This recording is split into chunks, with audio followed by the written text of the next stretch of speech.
ಜನ ನೀವೇ ನೋಡ್ತಾ ಇದ್ದೀರಾ, ಜನಕ್ಕೆ ಬಿಜೆಪಿ ಸಹವಾಸ ಸಾಕಾಗಿದೆ. ಆಮೇಲೆ ಏನು ಈ ಮಾಲೂರು ಕ್ಷೇತ್ರದಲ್ಲಿ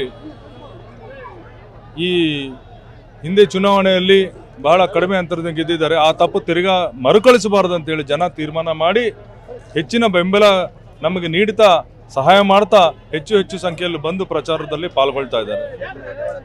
ಇಲ್ಲ, ಕ್ಷೇತ್ರದಲ್ಲಿ KH ಮುನಿಯಪ್ಪ ವಿರೋಧ ಇಲ್ಲ. ಸತತವಾಗಿ ಇನ್ನು ನಮಗೆ 4 ಬಾರಿ ಈಗಾಗಲೇ ಬಂದು ಪ್ರಚಾರ ನನ್ನ ಜೊತೆಗೆ ಮಾಡಿದ್ದಾರೆ. ಅವರ ಏನು ಬೆಂಬಲಿಗರಿದ್ರು ಅವರೆಲ್ಲ ಮನೆಗಳ ಹತ್ರನೇ ಕರೆದು ಅವರು ಎಲ್ಲರಿಗೂ ಸೂಕ್ಷ್ಮವಾಗಿ ಹೇಳ್ತಾ ಇದ್ದಾರೆ, ಕಾಂಗ್ರೆಸ್ಗೆ ಬೆಂಬಲ ನೀಡಬೇಕು, ಗೌತಮ್ ನಮ್ಮ ಹುಡುಗ, ಅವನು ಗೆಲ್ಲೇಬೇಕು ಅಂತ ಹೇಳಿ ಅವರು ಎಲ್ಲ ಸಂದೇಶ ಕೊಡ್ತಾ ಇದ್ದಾರೆ. ಅಲ್ಲ, ಅವರ ಪ್ರಚಾರ ಅವ್ರು ಮಾಡ್ತಾ ಇದ್ದಾರೆ, ನಮ್ಮ ಪ್ರಚಾರ ನಾವು ಮಾಡ್ತಾ ಇದ್ರೆ. ನಮ್ಮಲ್ಲಿ ಮಾತಾಡೋದಕ್ಕೆ ವಿಷಯ ಇದೆ. ನಮ್ಮಲ್ಲಿ ನಾವು ಕೊಟ್ಟಿರೋ ಗ್ಯಾರಂಟಿಗಳ ಬಗ್ಗೆ ಮಾತಾಡ್ತೀವಿ. ಆಮೇಲೆ UPA ಸರ್ಕಾರ ಹಿಂದೆ ಏನೇನು ಮಾಡಿದೆ ಅದರ ಬಗ್ಗೆ ಮಾತಾಡೋದಕ್ಕೆ ನಮ್ಮಲ್ಲಿ ವಿಷಯ ಇದೆ. ಇವರಲ್ಲಿ ಏನೂ ವಿಷಯ ಇಲ್ಲ. ಇವರು ಕುಮಾರಸ್ವಾಮಿ ಆಗಲಿ, ಮೊನ್ನೆ ನೀವು ನೋಡಿದ್ರಿ ಮೋದಿ ಬಂದಾಗ ಖಾಲಿ ಕುರ್ಚಿಗಳು ಹೆಂಗೆ ಸ್ವಾಗತ ಮಾಡಿದ್ವಿ, ನೀವೆಲ್ಲ ನೋಡೇ ಇರ್ತೀರಾ.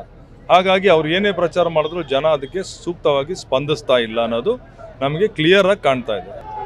ಈಗ ಇದು ಲೋಕಸಭಾ ಚುನಾವಣೆ, ಕಡಿಮೆ ಟೈಮ್ ಇದೆ. ಎಲ್ಲ ಶಾಸಕರು ತಮ್ಮ ಶಕ್ತಿ ಮೀರಿ ಸಮಯ ಕೊಟ್ಟು ಅವರು ಕೆಲಸ ಮಾಡ್ತಾ ಇದ್ದಾರೆ. ಅಲ್ಲಲ್ಲಿ ಕೆಲವ್ರನ್ನ ಕರೆದಿರ್ಬೋದು. ನನಗಂತೂ ಎಲ್ಲ ಕಡೆ ಹೋಗೋಕ್ಕಾಗ್ತಲ್ಲ. ಇದುವರೆಗೂ ನಾನು MLAಗಳ ಮನೆಗಳಿಗೂ ಹೋಗಿಲ್ಲ. MLAಗಳೆಲ್ಲ ಕ್ಲಿಯರ್ ಆಗಿದ್ದಾರೆ.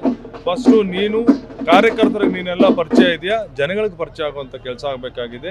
ಇಲ್ಲೇ ಕೆಲವ್ರು ಹುಟ್ಟು ಬೆಳೆದಿದ್ರು ಕೂಡ ಇಡೀ ಕೋಲಾರ ಜಿಲ್ಲೆಗೆ ಅವರೇನು ಪರಿಚಯ ಇರಲ್ವಲ್ಲ. ಸೊ ಹಾಗಾಗಿ ಮಲ್ಲೇಶ್ ಬಾಬು ಕೂಡ ನಿಮ್ಗೆ ಬಂಗಾರಪೇಟೆ ಬಿಟ್ಟರೆ ಇನ್ನೆಲ್ಲೂ ಪರಿಚಯ ಇಲ್ವಲ್ಲ. ಅವರು ಕೂಡ ಓಡಾಡ್ದಂಗೆ ನಾವು ಓಡಾಡ್ತಾ ಇದ್ವಿ.